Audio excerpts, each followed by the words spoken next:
여러분 안녕하십니까? EBS 초대석 정관용입니다. 오늘은 몰입에 대해서 공부를 좀 하겠습니다. 몰입, 어딘가 이렇게 깊이 빠져든다 뭐 그런 뜻이죠. 그런데 이 몰입을 적절히 활용하면 공부도 잘하게 되고 문제 해결 능력도 커지고 창의적이 되고 보통 사람도 누구나 천재가 될 수 있다. 이렇게 주장하시는 분이 있습니다. 국내 몰입의 대가이시죠. 서울대학교 황롱문 교수를 오늘 초대했습니다. 교수님 어서 오십시오. 예, 네, 맞습니다. 교수님이 공과대학 교수님이시더라고요. 네, 저는 그 몰입이란 책 등등 뭐 펴내신 걸 보고 네. 이분은 인문학 하시는 분인가 했는데 어떻게 공과대학 교수님이 이런 걸 연구하시게 됐습니까? 네. 몰입은 제가 연구를 하다가 이제 체험을 한 겁니다. 그래서 공학 연구를 하시다가 네. 그러니까 직접 경험을 한 것을 그냥 남들한테 알려야 되겠다. 그렇죠. 제가 몰입을 경험하고 나서 제 혼자만 알기에는 너무 아까운 내용이다라는 생각이 들어서 이제 책으로 소개를 한 겁니다. 아, 그래요. 네. 그 공과대학 교수님이 하시는 몰입 강의 하니까 더 호기심이 가는데요. 네. 좋습니다. 먼저 제가 아까 몰입, 네. 뭔가 이렇게 깊이 빠져드는 상태 이 정도로 설명을 했는데 네. 맞습니까? 예, 그러니까 제가 이제 몰입의 종류가 여러 가지가 있지만요. 뭐 게임에도 몰입을 하고 스포츠에도 몰입을 하고 제가 하는 몰입은 생각에 몰입을 하는 겁니다. 네. 몰입적인 사고인데요. 어떤 미지의 문제를 풀기 위해서 그 의식이 다른 생각이 없이 온통 그 생각으로만 채워진 상태죠. 그래서 뭐 예를 들어서 몰입 상태에서 이제 주로 새벽에 이제 일어나면 가족들은 자고 있고 세상은 조용한데 이 넓은 우주에 그 문제와 나만 존재한다고 생각이 들죠. 예. 그 상태에서 이제 굉장히 행복감을 느끼고요. 그러니까 한 가지 생각에 깊이 빠져들어 있는 상태? 그렇죠. 예, 뭐 시간 가는지도 모르고, 예, 그런 거죠. 게임에 빠져드는 거랑은 건 종류가 다르네요. 그러니까 생리적으로는 비슷한 상태인데, 예. 뭐 게임에 빠질 때는 이제 게임에 몰입을 하는 거지만, 이제 저는 이제 미지의 문제를 해결하기 위한 몰입을 하는 거죠. 그렇다는 점에서 다르죠. 예. 문제 해결하기 위해 생각에 집중한 상태. 그렇죠. 딴 생각 나지 않는 상태. 그렇죠. 잡생각 없는 상태. 예, 맞습니다. 그럼 몰입에도 무슨 단계가 있습니까? 아니면 종류가 있나요? 그러니까 그 얼룩말이 사자한테 쫓길 때 몰입을 하죠. 얼룩말이 죽지 않기 위해서. 살려면. 예, 그런 이제 수동적인 몰입이 있어요. 그러니까 시험이 하루 다가왔다, 하루 전이다. 그러면은 이제 공부가 안 되다가도 그때는 큰일 났다 하면서 몰입이 되잖아요. 예. 그런 이제 위기감에 의해서 몰입이 되는 수동적인 몰입이 있고요. 그다음에 전자오락이나 뭐 게임이나 그 스포츠 같은 활동은 내가 이제 능동적으로 하는 거죠. 재미가 있으니까. 하고 싶어서. 네. 예, 그런 능동적인 몰입이 있고요. 예. 제가 소개하는 이제 몰입은 뭐냐면 그러니까 몰입의 원리를 우리가 이해하고 특히 내가 해야 할 일이라든가 내가 해야 될 공부에 몰입을 하려면 이제 의도적인 노력을 해야 되는데 예. 이러이러한 방향으로 가야 이제 몰입도가 올라가서 몰입의 효과를 볼 수가 있다. 이제 그래서 저는 그것을 의도적인 몰입이라고. 수동적 몰입, 능동적 몰입, 예. 의도적 몰입. 예. 교수님이 주장하시는 건 의도적 몰입. 그렇습니다. 예. 의도적 몰입의 어떤 개념은 또 좀 달라요? 그러니까 수동적인 몰입은 구동력이 내가 어떤 위기감이죠. 위기감. 내가 이렇게 하지 않으면 큰일 난다라는 위기감이 이제 몰입이 되는 거고요. 원래 몰입의 진화론적인 기능은 수동적인 몰입이죠. 그러니까 목숨이 걸린 그런 상태에서 이렇게 몰입을 시켜야만 이제 살아나잖아요. 그죠? 그러니까 원래 그게 몰입의 기능인데 그거를 사람들이 게임이나 이런 데서 응용하는 거죠. 그게 능동적 몰입이고. 예, 그게 그걸 이제 발견한 거죠. 이렇게 해도 몰입이 되니까 재밌으니까 그걸 찾은 거죠. 그런데 저는 이제 그 몰입의 원리가 이러이러하니까 그러니까 우리가 이런 방식으로 노력을 하면 우리가 내가 해야 할 일에 몰입할 수 있다라는 거죠.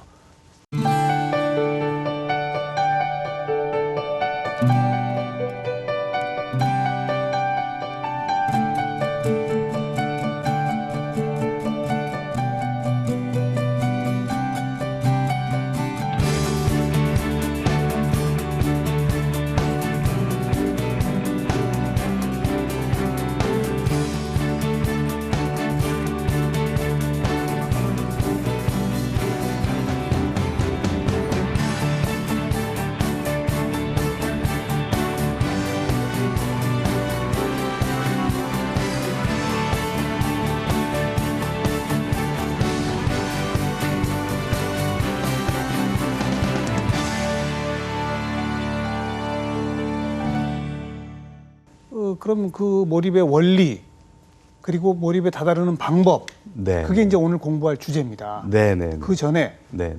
몰입에 다다르면 정말 다 천재가 됩니까? 그러니까 분명한 건 그런 것 같아요. 그러니까 몰입 상태가 되면 평소에 내가 가지고 있는 지적 능력하고는 차원이 다른 것 같아요.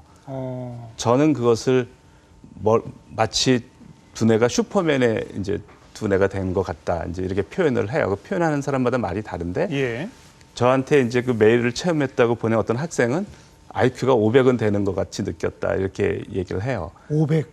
예. 그러니까 평소에는 자기가 이렇게 생각할 수 없는 자기 지적인 능력이 발휘가 되는 거죠.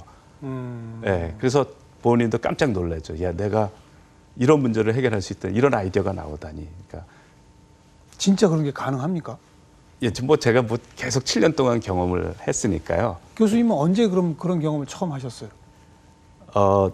제가 그 가족을 두고 혼자 이제 미국에 포스닥을 갔어요. 예, 예. 그런데 이제 제가 큰 고민이 제가 항상 그 제 인생의 화두가 뭐였냐면 어떻게 살아야 후회 없는 삶을 살까였어요. 좋죠. 누구나 예. 다 그러고 싶어 하죠. 예, 그 하나밖에 없는 삶이 소중한지는 알겠는데 예. 도대체 어떻게 살아야 나중에 후회하지 않을까? 거기에 대한 답을 너무 알고 싶었어요. 어느 정도 알고 싶었냐면 제가 그 개인적으로는 종교가 없어요. 그런데 신앙이 제가 없는데 그거에 대한 답을 너무 알고 싶으니까 하나님을 찾게 되더라고요. 네, 네. 그래서 만약에 하나님이 존재한다면 제발 어느 날 내 앞에 나타나셔서 너 인생을 이렇게 살아라. 너 그래야 너 죽을 때 후회하지 않는다. 그거를 가르쳐 주기를 정말 절실히 바랬어요. 예, 예. 제가 얼마나 그랬는지 제 처가 저랑 데이트할 때 그리고 결혼하고 나서 제가 그 말을 중얼거리는 거를 귀가 따갑게 들었대요. 그럴 정도로 제가 후회 없이 어떻게 살아야 후회 없는 삶을 사느냐에 대해서 고민을 했는데 예. 그 답을 찾았어요. 제가 그 리스트 이제 포스닥 가가지고 미국에 혼자 있으면서요. 누가 나타난 것도 아니고 누가 가르쳐 준 예. 것도 아니고 이제 예. 어쨌든 그 과정이 진통을 겪은 다음에 찾았습니다. 굉장히 명확한 답이고 지금까지도 조금도 그 답에 대해서는 변함이 없고요. 뭡니까 답이? 그러니까 사람이 후회한다는 걸 이해를 해야 되더라고요. 후회를 한다는 것은 이거더라고요. 무엇을 하느냐의 문제가 아니라는 거죠. 저는 처음에는 내 직업이 나한테 맞는 직업을 해야지 후회를 안 한다고 저는 생각을 했어요. 예. 그러다 보니까 그런 직업을 찾으려고 했는데 하나도 없더라고요. 어떻게 살아도 후회한다는 걸 제가 생각했는데 예. 결국은 뭐냐면 무엇을 하느냐의 문제가 아니더라라는 거죠. 후회를 하고 안 하고는 내가 어떤 직업을 갖고 무엇을 하느냐의 문제가 아니고 어떻게 하느냐. 어떻게 사느냐? 어떻게. 예. 그러니까 예. 내가 어떤 직업을 갖건 어떻게 사느냐의 문제인데 이런 거죠. 내가 가지고 있는 능력의 장작이 있는데 그 능력의 장작을 다 불태우고 죽으면 후회할 일이 없다는 거예요. 내가 어떤 직업을 갖건. 그런데 내 능력의 장작에 5%도 태우지 않은 채 내가 폐기 처분 당하는 거. 그것을 후회하는 거더라고요. 대충 그냥 설렁설렁 하는 네, 거. 직업이 예. 뭐가 됐건, 예, 직업이 예, 뭐가 예. 됐건. 그걸 알고 제 이제 직업이 연구원이잖아요. 연구하시는 분이죠. 예, 예. 그 연구원인데 연구원이면 머리를 써야 되는데 제 머리를 통 안 쓰고 사는 거예요. 그러니까 뭐 이렇게 연구하다가 어려운 거 나오면 조금 고민하다가 그냥 안 하는 거예요. 그래서 이렇게 살면 후회를 한다. 아하. 이렇게 살면 후회를 한다. 내 두뇌를 풀가동하면서 살아야 된다. 이렇게 결심을 하고 실험을 하다가 이제 모르는 문제가 나오면 이렇게 이해 안 되는 결과들이 수시로 나옵니다. 예. 그럼 예전 같으면 조금 고민하다 답이 안 나오면 포기를 했는데 이렇게 살면 후회를 하니까 제가 막 의도적으로 1초도 쉬지 말고 내 두뇌를 풀가동하자 해서 예. 걸어가면서도 생각을 하고 운전하면서도 생각을 하고 식사하면서도 생각을 하고 그렇게 1초도 쉬지 않고 의도적으로 이렇게 하다 보니까 며칠이 지나니까 이제 몰입 상태를 경험한 거예요. 그리고 그 문제가 풀려요. 뭐 기적과 같은 이제 바로 풀리는 건 아닌데 네. 일단 어떤 상태가 되냐면 제 의식이 이제 그 생각으로만 흐르는 거예요. 단속이 없이. 굉장히 신기해. 처음에 신기하더라고요. 그러니까 내가 원하는 상태가 된 것 같아요. 정말 내 능력을 풀 가동하는 상태. 아하. 100% 가동하는 상태가 됐고 그 상태가 막 아이디어가 기적과 같은 아이디어가 막 쏟아지고 근데 기분까지 좋은 거예요. 그 몰입 상태, 내가 지금 몰입 상태에 다다랐구나라는 걸 본인이 느꼈단 말이죠.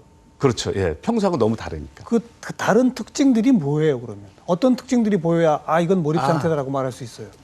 그때는 이제 제가 그런 상태를 경험 안 했기 때문에 구별이 쉽게 되더라고요. 그러니까 뭐냐면 의식이 보통은 단속이 됩니다. 우리가 가다가 잡념이 들어오고 뭐 이렇게 단속이 돼요. 어느 한 생각이 이어지질 않습니다. 자꾸 끊어진다는 얘기죠. 그렇죠. 근데 몰입 상태에서는 그 생각이 단속이 없이 쭉 이렇게 가요.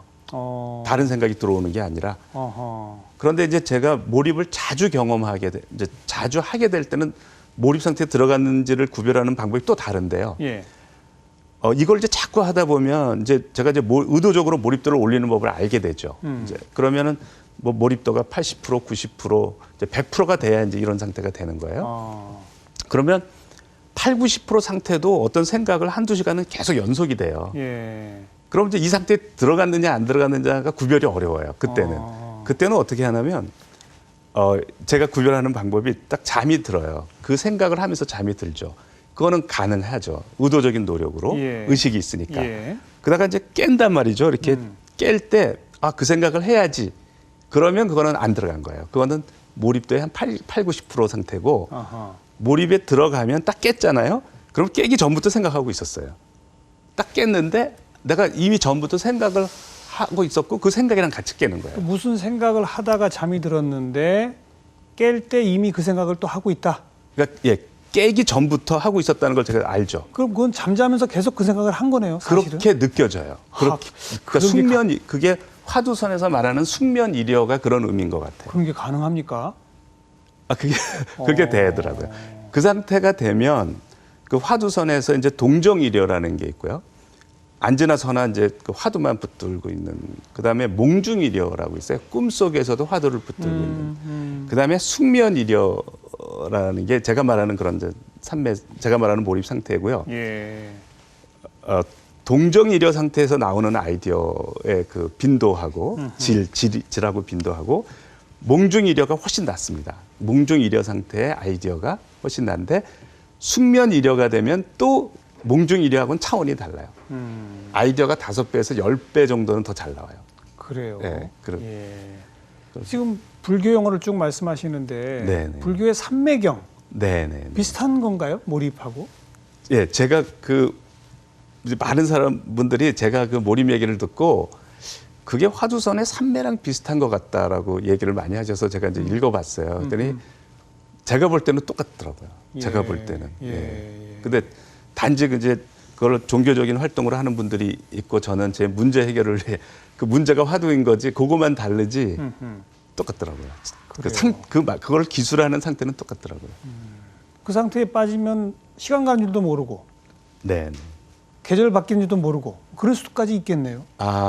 계절이 바뀌는 걸 모르는 정도는 아닌데요. 예. 제가 그 한참 몰입할 때 제 처도 이제 그 막 박사 논문 쓰느라고 이렇게 정신이 없었을 때였어요. 애는 이제 딴 그 사람이 봐주고 이렇게 나중와서 봐주고 가고 그때 성수대교가 붕괴된 것도 모르고 있었고요. 산풍 무너진 것도 몰랐어요. 장모님이 이제 제 처에 전화를 걸다가 이제 계속 모르고 있으니까 가르쳐 줬어요. 이렇게. 그러니까 장모님이 뭐라고 그러시냐면 니네 그러다가 전쟁이라도 나면 어떡하려고 그러니. 그렇죠. 주변 일에 전혀 신경이 가지 않는군요. 그래서 이제 그게 이제 부작용이 좀 있는데요. 예. 예를 들어서 이제 제가 연구소에 있을 때 옆 부서장이에요. 부장이라고요. 근데 만났어요. 이렇게 이제 이렇게 얼굴을 이제 마주쳤죠. 인사를 했어야 되는데 근데 인사를 전혀 안 하고 지나가는 거예요. 이렇게 한 10발자국 지나가서 아차 인사했어야 되는데 이렇게 되는 거예요. 그러니까 현실이 잘 느껴지지가 않는 거죠. 그쪽 세계에 이렇게 빠져 있는 거죠. 생각에 몰두해 있기 때문에. 그렇죠. 그래서 제가 그게 이제 몰입의 부작용이니까 대인관계 이런 이제 그래서 가족들한테 얘기를 해야 돼요. 이렇게 몰입 할 때 나 지금부터 이제 몰입 들어갈 거니까 혹시 내가 이제 실수하더라도 이해해라 이렇게 좀 주변 사람한테 얘기를 좀 그 해야 정도입니까? 네. 그런 예. 그 상태에 들어가면 제가 아까 처음 시작하면서는 공부도 잘하게 되고 문제 해결 능력도 또 창의적이 되고 네네. 누구나 천재가 된다 이렇게까지 표현했습니다. 네네. 정말 그게 됩니까? 저는 그렇게 생각해요. 저는 이제 제가 몰입을 하고 제 능력으로는 상상도 할 수 없는 평생을 해도 해결할 수 없는 거를 많이 해결을 했어요. 이 몰입 상태를 해서. 그래서 누구나 어쨌든 몰입 상태가 되면 능력이 이렇게 몇 단계가 업그레이드 된다. 그거는 예. 제가 확실하게 얘기할 수가 있을 것 같고요. 예. 제가 그렇게 몰입을 해서 막 저 같은 사람이 이렇게 평소의 능력으로는 도저히 해결 못할 문제를 여러 개를 해결하고 나니까 어떤 생각이 드냐면 혹시 옛날에 이렇게 문제를 막 해결했던 그런 천재들도 몰입한 거 아니야? 이런 그렇죠. 생각이 들더라고요. 그렇죠. 그래서 그 사람들의 자서전을 이렇게 봤어요. 몰입의 관점에서. 예. 그리고 제가 놀랬던 게 뉴턴, 예를 들어서 뉴턴의 이제 가장 큰 업적이 만류인력을 발견한 거예요. 예. 그래서 뉴턴한테 만류인력을 어떻게 발견했냐 그러니까 뉴턴이 뭐라고 했냐면 내내 그 생각만 했으니까 그런 거예요. 내내 그 생각만 하다가 사과가 떨어지는 걸 봤으니까 예. 그런 거죠. 그러니까 몰입한 거더라고요. 예. 제가 볼 때는 몰입을 한 예. 거고요. 아인슈타인은 뭐라고 그랬냐면 나는 며칠이고 몇 달이고 몇 년이고 생각하고 또 생각한다. 그러다 보면 99번은 틀리고 100번째가 되어서야 맞는 답을 얻어낸다. 그랬어요.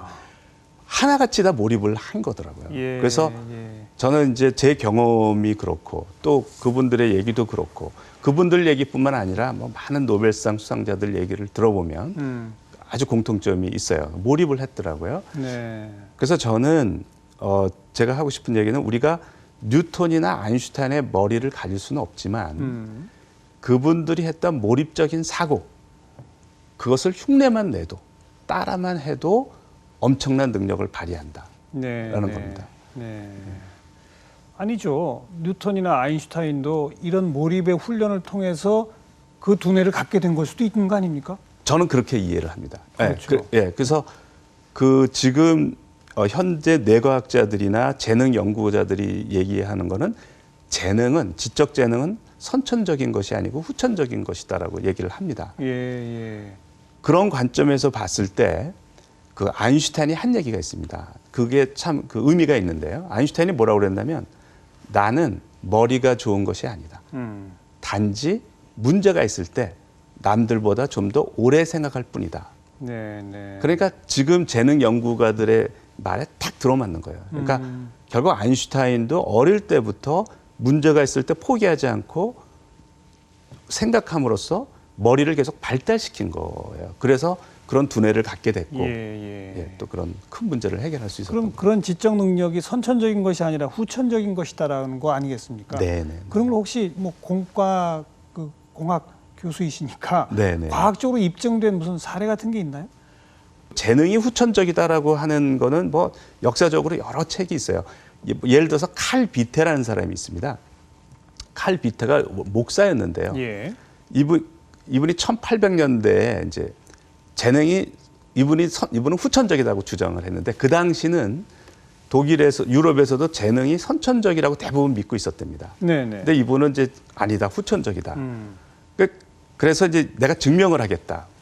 그래서 결혼을 해서 그 아이를 낳아서 아이를 이게 영재 교육을 시킨 거예요. 어릴 때부터. 그래서 그 아들이 칼 비테인데 그 칼 비테가 최연소 뭐 박사학위를 받고 최연소 대학 교수가 되고 유명합니다. 그래서 그 칼 비테의 그 교육법이 아버지가 쓴 거, 아들이 쓴 거가 이제 시중에 나와 있어요. 직접 자기 아이를 데리고 증명을 한 거죠. 예, 후천적인 인물을 증명을 한 거죠. 예. 그 책을 보고 또 교육을 시켜서 한 사이버네틱스의 창시자인 그 로버트 위너 아버지가 그 책을 보고 또 교육을 시켜서 로버트 위너가 이제 또 천재라고 뭐 굉장히 유명한 천재가 있어요.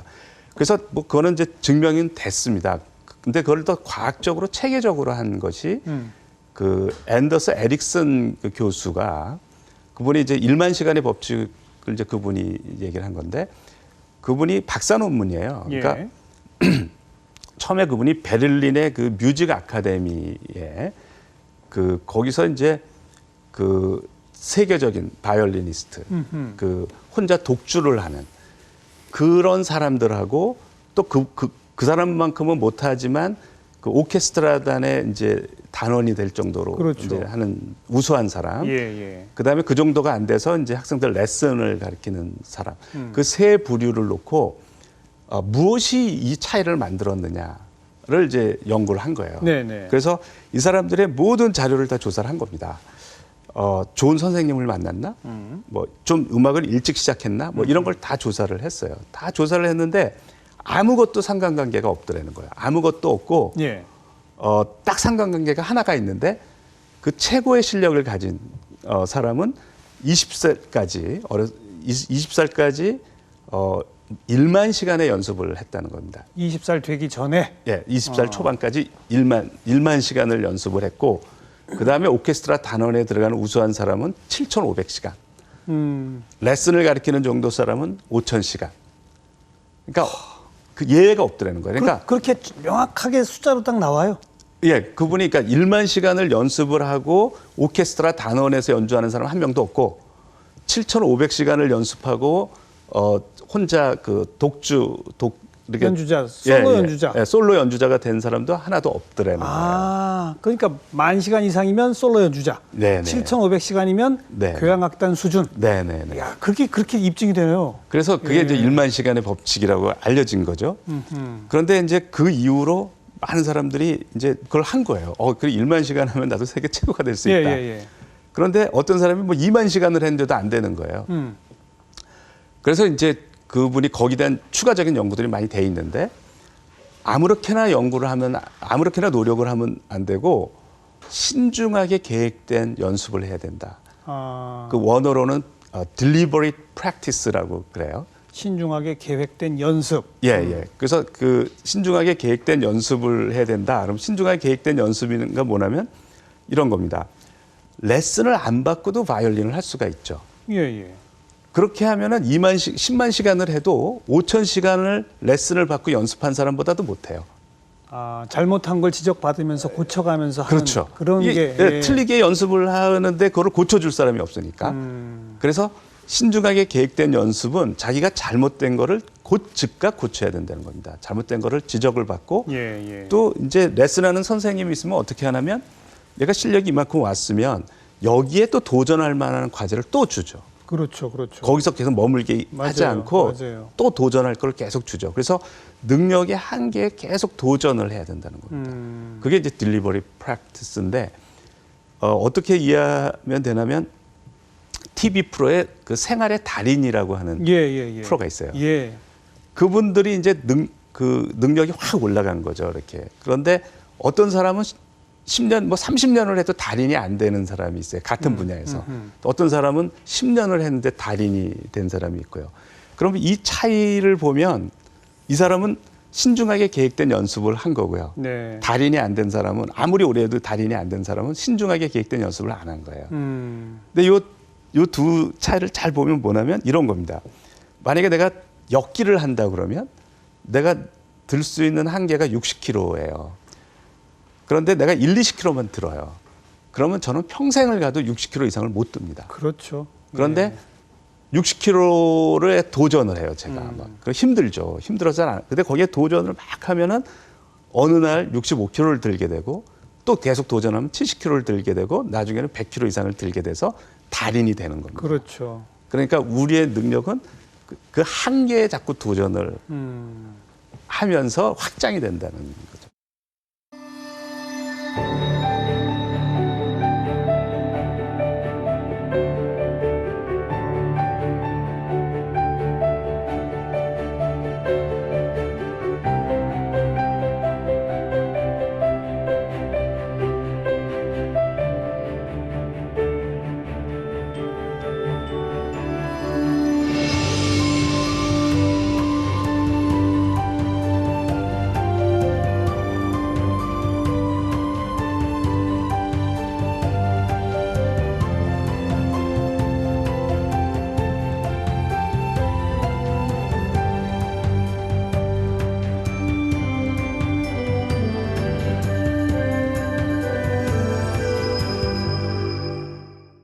그러니까 지금 이제 지적 능력 뿐이 아니네요. 지금 생활의 달인 말씀하신 걸 보면 지적 능력뿐 아니라 다른 신체 능력까지도 그렇죠. 후천적으로 그렇게 키워나갈 수 있다. 그렇죠. 이제 그걸 조금 말씀을 나눴고 네. 키워나가는 방법의 하나가 특히 생각, 지적 영역 여기서는 몰입이다. 그 말씀이신 거 아닙니까? 예, 그러니까 제가 생각의 몰입은 지적인 도전을 하는 거고요. 그렇죠. 지금 우리가 원래 몰입은 뭐냐면 이제 얼룩말이 사자한테 쫓기면 몰입이 돼요. 예, 아까 말씀하신 수동적 몰입이죠. 예, 몰입하지 않으면 잡혀 먹히기 때문에 몰입할 수 있는 능력이 없는 동물들은 다 멸종이 됐어요. 근데 이 몰입이 이렇게 진화론적인 기능인데 이제 우리가 이 몰입이 좋으니까 우리가 일부러 몰입을 한단 말이죠. 그러면 우리가 몰입을 하는 그 공통적인 것들이 뭐냐면 뭐 전자오락, 농구, 축구, 야구, 테니스, 골프 이런 것들입니다. 그러면 그런 우리가 농구라든가 축구, 테니스 행위를 잘 보면 굉장히 어려운 것들입니다. 예, 예. 그게 그러니까 그렇죠. 사람들이 뭐 그게 뭐가 어렵냐 그러는데 동물한테 야구를 시킨다고 한번 생각을 해보세요.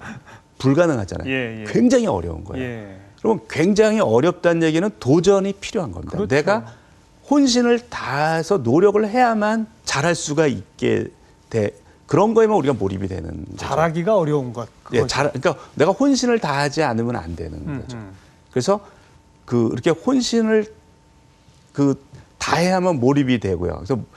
그래서 그걸 요구하는 거에 우리가 몰입이 잘 되고 또 내가 의도적으로 몰입을 하려면 반대로 나는 혼신을 다하면 예. 목숨이 걸렸다고 생각하고 혼신을 다하면 이제 내가 의도적으로 몰입을 할 수가 있는 거죠. 이제 체계적으로 하면 정말 오늘의 본 교과입니다. 네. 몰입의 원리를 좀 설명해 주시고 네, 네. 몰입 상태에 다다를 수 있는 방법을 좀 설명해 주시고 먼저 몰입의 원리입니다. 네, 내가 전자오락에 예를 들어서 몰입을 한다. 내가 사자한테 쫓겨서 몰입하는 거 이해가 가죠. 그건 이제 이해가 가는데 전자오락에 목숨이 걸린 게 아니잖아요. 테니스가 목숨이 걸린 게 아니잖아요. 근데 왜 몰입이 되느냐? 우리 뇌는 전자오락이 뭔지를 모릅니다. 테니스가 뭔지 몰라요. 우리 뇌는 뇌가 전자오락을 알 리가 없죠. 뭘로 상황의 중요성을 판단하냐면 아이가 전자오락을 하는데 막 열심히 하는 거예요. 막 자기가 이제 죽게 생겼으면 큰일 났다 하면서 막 이렇게 깜짝깜짝 놀래고 막 열심히 하는 겁니다. 예. 그 신호가 뇌로 계속 들어가는 겁니다. 그렇죠. 그 신호가. 그렇죠. 그러면 우리 뇌는 어떻게 판단을 하냐면 얘가 지금 목숨을 건 전투를 하고 있구나. 이렇게 판단을 하는 거예요. 그렇죠. 그렇지 않고서야 이렇게 지금 신호가 얘가 깜짝깜짝 놀라고 뭐 혼신을 다 하는 신호가 계속 들어오니까. 사실은 같은 거죠. 예. 뇌가 받는 신호는 그렇죠. 실제 전투하고 그렇죠. 총 쏘는 게임하고 맞습니다. 사실 같은 거죠. 맞습니다. 같은 맞습니다. 신호가 하는 거죠. 그래서 뇌는 얘가 지금 목숨을 건 전투를 하는 거라고 착각을 하는 겁니다. 네. 그 얘가 죽으니까 잘못하면 죽으니까 그렇죠. 몰입을 시켜주는 겁니다. 예. 그래, 그게 몰입의 원리입니다. 몰입의 원리. 그러니까 몰입은 뭐냐면 우리 뇌가 지금 상황이 목숨이 걸린 만큼 중대한 상황이다라고 착각하게 만들면 몰입이 유도가 된다. 그러한 원리를 의도적으로 이제 알았으니까 예. 그러면 의도적으로 그 방향으로 노력을 하자. 예. 그러면 몰입이 될 거 아니냐 이런 거죠. 그게 의도적인 몰입입니다. 전자오락 자체가 이 생존 게임도 있고 막 그렇잖아요. 네네네. 그러니까 죽고 죽이는 게 생깁니다. 네네. 그럼 조금 더 이제 가까이 와서 아까 뭐 스포츠 얘기하셨으니까 야구를 생각해서 타자가 그 찰나같이 날아오는 공을 내가 쳐야만 내가 산다. 그렇죠. 못 치면 내가 죽는다. 네. 그런 신호가 이제 간다는 거죠. 그렇죠. 그런데 어떤 생각에 빠져드는데 그게 가능합니까? 생각은 뭐냐면 우리 이제 뇌에 대해서 조금 이해를 해야 되는데요. 예. 우리 뇌는 이제 뭘 가지고 중요시 여기느냐. 그러니까 그거를 에릭 칸델이라는 분이 연구를 했어요. 그러니까 우리 뇌는 낮에는 경험을 하고 밤에는 학습을 한다고 알려져 있습니다. 밤엔 쉬는 게 아니고요. 예. 그래서 낮에 그래요? 경험한 것 중에 우리가 낮에 눈을 뜨고 보잖아요, 세상을. 예. 이거는 비디오 촬영을 하고 있는 겁니다. 근데 그 해상도가 HD보다 훨씬 높은 해상도로 이게 비디오 촬영을 하고 있는 거예요. 그다음에 이제 귀로는 소리를 녹음하고 있고 그다음에는 이제 감각 정보가 계속 들어오죠. 그러니까 엄청난 정보가 들어와요. 그 정보를 다 저장을 하면 우리 뇌가 포화가 돼버리죠. 그렇죠. 뇌를 쓸 수가 없게 돼요. 그래서 우리 뇌는 어떻게 그걸 처리하냐면 밤에 잘 때 필요 없는 정보는 다 삭제시켜요. 쓰레기통에 버리고 생존에 필요하다고 생각되는 중요한 정보는 장기 기억으로 보내요. 아, 그걸 학습이라고 한 겁니까? 그렇죠. 그렇죠. 아. 학습도 그렇게 되는 겁니다. 예. 장기 기억으로 가야 내가 학습이 된 거예요. 그래서 장기 기억으로 보내는데 그러니까 그 수면이 굉장히 중요한 역할을 해요. 그러니까 잠을 줄이면서 공부하는 건 정말 바보 같은 짓이에요. 수면은 공부를 열심히 한 다음에 수면은 공짜로 공부하는 거라고 생각하면 됩니다. 예. 그런데 이제 문제 어떤 것이 알려지지 않았냐면 그러면 우리 뇌는 무엇을 기준으로 중요하고 중요하지 않는 거를 가르느냐는 거죠. 네. 그걸 에릭 칸델이라는 분이 그걸 규명해서 노벨상을 받았습니다. 네. 그분이 이제 밝힌 건 그렇습니다. 이분이 그 민달팽이를 바다 달팽이를 이제 사용해서 그거를 밝혔는데 딱 두 가지밖에 없대요. 우리 뇌가 중요시 여기는 거는 하나는 자극의 세기가 센 거. 그러니까 깜짝 놀랬거나 예. 뭐 재밌었거나 어떤 흥분을 하는 거죠. 그러면 우리 뇌는 중요하다고 여긴답니다. 그게. 그래서 그거는 장기 기억으로 보내요.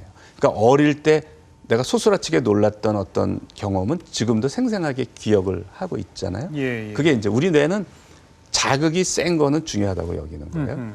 또 하나는 내가 영어 단어를 외우려고 그러는데 자극이 안 세잖아요. 그러니까 네. 안 외워지죠. 예. 그러니까 우리가 어떤 방법을 쓰죠? 그때?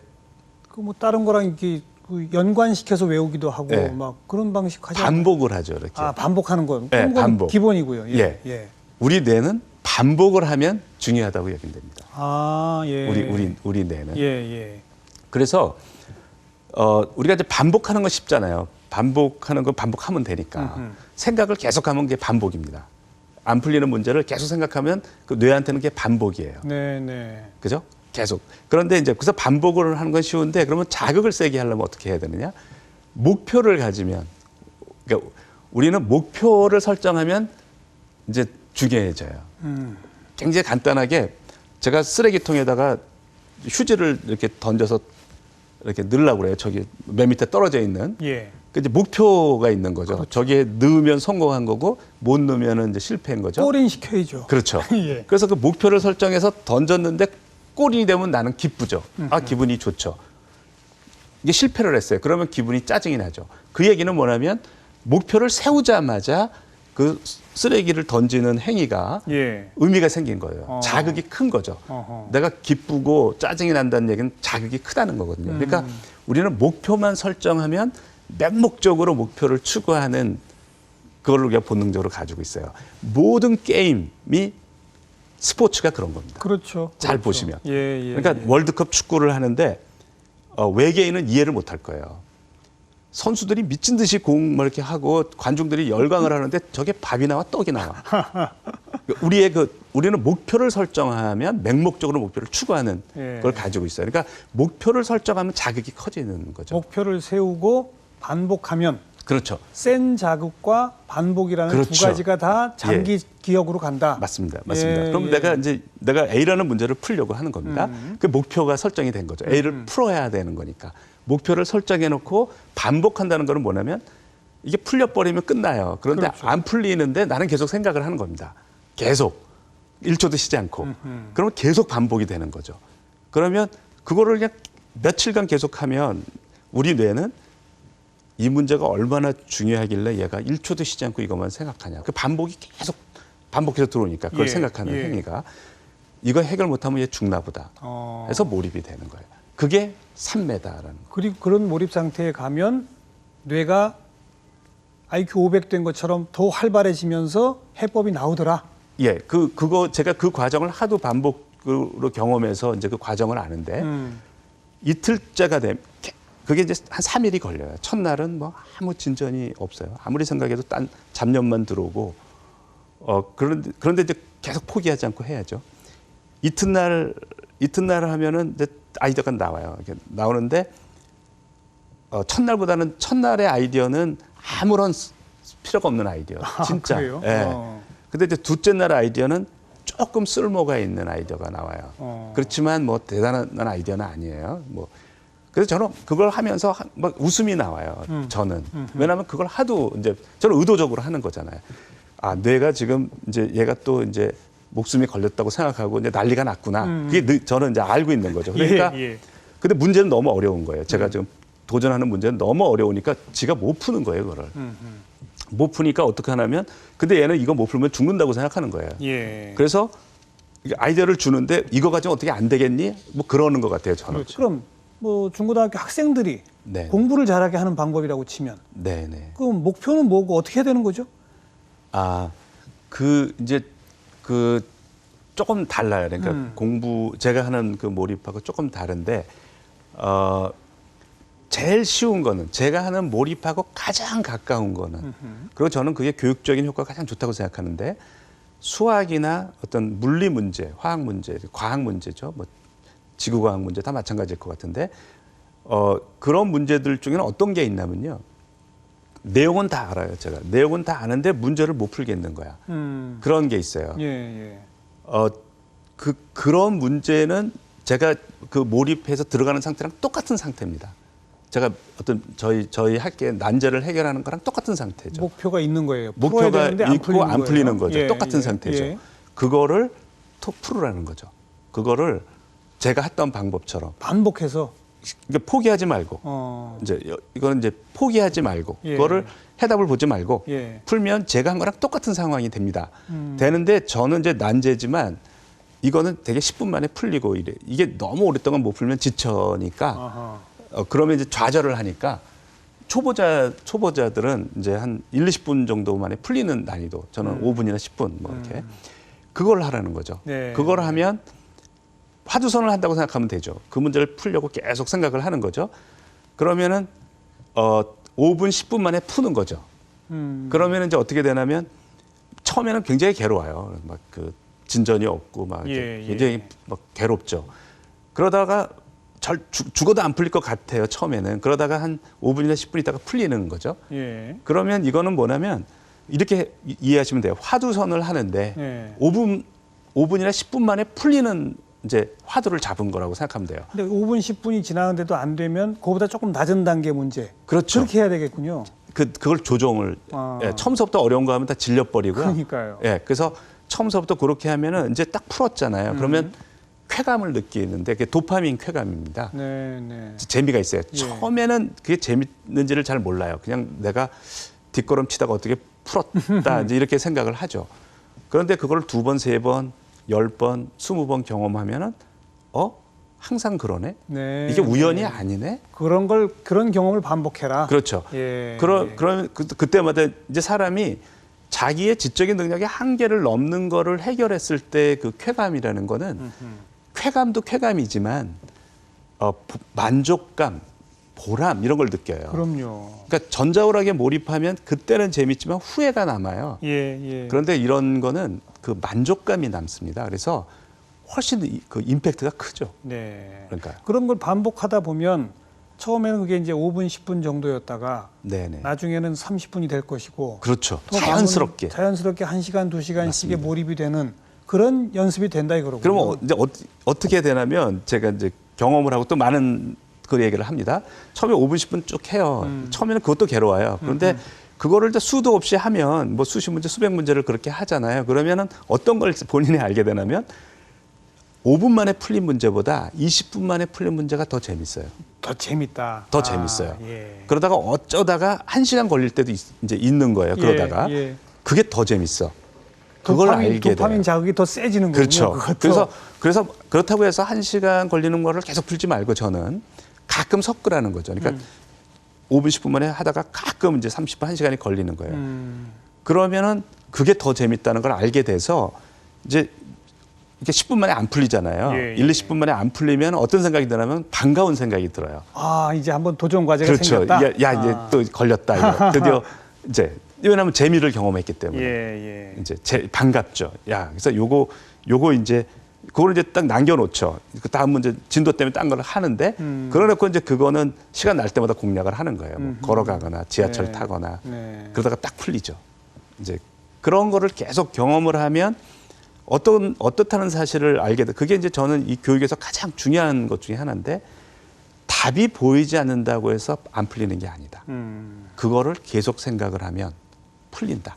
이거를 경험하지 않으면 그 과정에 굉장히 막막한 그 과정, 처음에는 죽어도 안 될 것 같은 그 과정, 그 과정을 겪은 다음에 풀면 나중에는 어떻게 되냐면 내 사전에는 불가능이란 없다. 이렇게 바뀌어요. 그런 경험이 쌓이고 쌓이다 보면 단지 수학 문제뿐만이 아니라 그렇죠. 공부 자체에 몰입할 수 있게 되는 거군요. 그렇죠, 그렇죠. 아, 이번에 이 훈련이 계속 그 생각을 모으는 훈련입니다. 그러니까요. 예.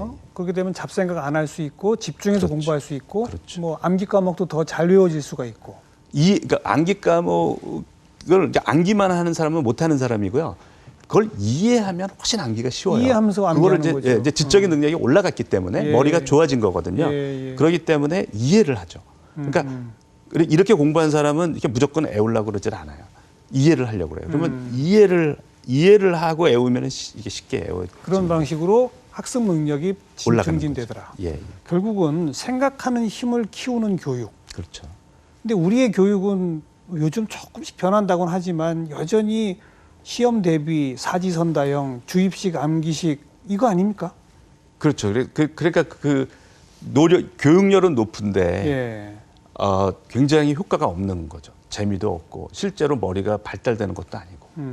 그러니까 뭘 애운다는 거가 얼마나 의미가 없는 거냐면 지금 인터넷, 핸드폰, 휴대폰, 스마트폰으로 정보는 넘쳐나죠. 예, 다 찾을 수 있잖아요. 그러니까 예. 그걸 찾을 수 있는 걸 왜 머리에 넣느냐는 거죠. 찾을 수 있는 거를. 그건 바보 같은 짓인 거죠. 그러니까 근데 실제 창의적인 문제는 그걸 찾아도 없는 거거든요. 거기 있는 정보를 활용해서 새로운 거를 만들어내고 새로운 아이디어를 내는 거거든요. 흔히들 유대인의 교육법 네. 본받자 이런 얘기 하는데 유대인의 교육법은 그런 생각하는 힘을 키워주는 교육법입니까? 그렇죠. 예. 우리가 유대인의 교육에 관심을 가져야 되는 이제 이유가 있어요. 왜냐하면 너무나 잘하는 거예요. 노벨상이 한 25%를 유대인이 받아요. 예. 인구는 1,400만밖에 예, 안 맞습니다. 되는데 그 다음에 하버드 아이비리그 교수의 25%가 유대인들이고요. 학생의 또 한 25%가 유대인이에요. 하버드 대학에서 거의 30%가 유대인이라고 그래요. 그렇게 잘하고 또 뿐만 아니라 돈도 많이 버는데 그 사람들이 미국 내 유대인들이 버는 돈하고 이제 우리나라 사람이 버는 돈을 비교를 해보니까 2003년 세계은행 데이터인데요. 23배를 벌어요. 평균적으로 우리보다. 그러니까 돈도 잘 벌고 노벨상도 휩쓸고 다 잘하죠. 근데 어떻게 교육받았길래 그런 겁니까? 예, 그러니까 분명한 거는 유대인이 선천적으로 머리가 좋다고는 인정을 안 하겠죠, 그죠? 그건 푹 틀림없는 겁니다. 그런데 유대인하고 이제 우리가 교육열은 똑같이 높습니다. 차이점이 유대인은 자식한테 좋은 두뇌를 남겨주려고 그래요. 머리를 발달시켜 주려고 합니다. 우리는 좋은 학벌을 남겨주려고 그래요.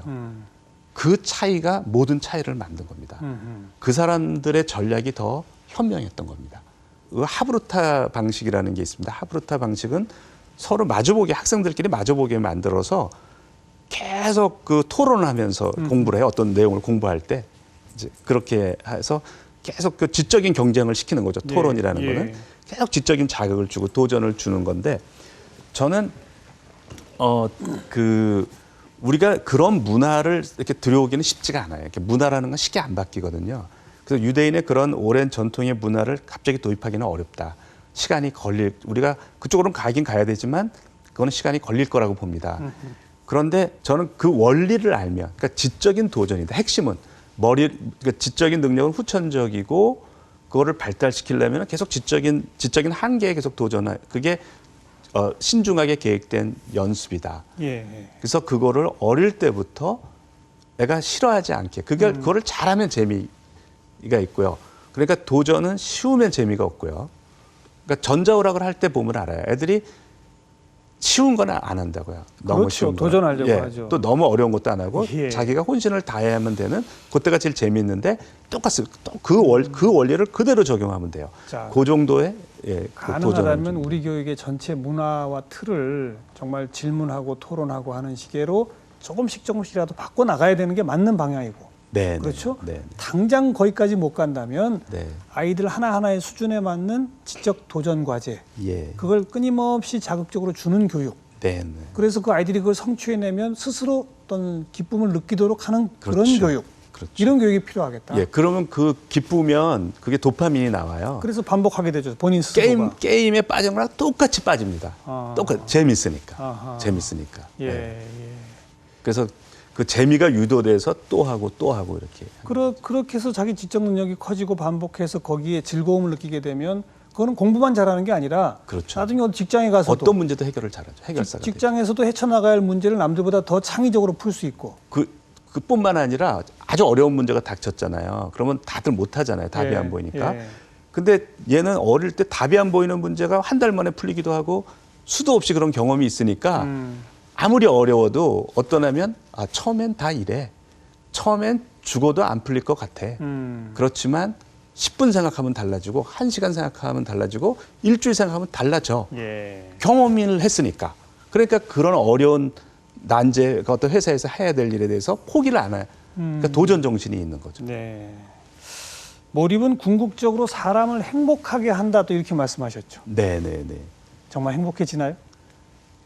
그러니까 제가 이제 몰입 상태에서 뭐라고 그랬냐면 이렇게 재밌는 거 해도 월급 받아도 되나? 그러니까 월급 주는 사람이 내가 이렇게 재밌는 거 하면 월급 안 줄 것 같아요. 그렇게 재미가 있는 거예요. 제가 중얼거렸는데 이제까지 헛살았다. 하루를 살아도 이렇게 살다 죽어야 된다 그랬어요. 그러니까 그 전에 산 거는 제가 보니까 산 게 아니더라고요. 죽지 못해 산 거지. 이제 몰입을 경험하니까 그야말로 제 능력의 날개를 마음껏 펼친 것 같아요. 그 전에는 한 번도 그렇게 살아본 적이 없는 거예요.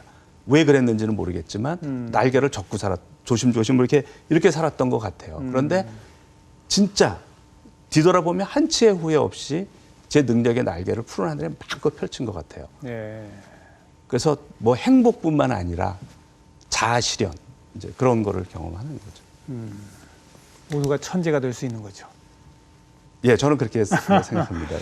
천재가 될 목표를 우리 시청자분들이 다들 좀 세우셔서 나도 5분 걸리는 수학 그렇죠. 문제부터 예. 시작하면 예. 가능하다. 네네. 그렇습니다. 이런 어떤 믿음을 오늘 주실 수 네네. 있는 것 같습니다. 네네. 오늘 좋은 말씀 잘 들었습니다. 교수님 고맙습니다. 예, 고맙습니다. 네, 몰입. 어느 생각에 깊이 빠져드는 것 이렇게 처음 시작했습니다. 말씀 듣고 보니 상당한 연습과 훈련이 또 필요한 거고요. 그 대가는 생각했던 것보다 훨씬 큰 것이군요. 여러분도 한번 도전해 보시기 바랍니다. 네, 다음 주에 뵙죠. 안녕히 계세요.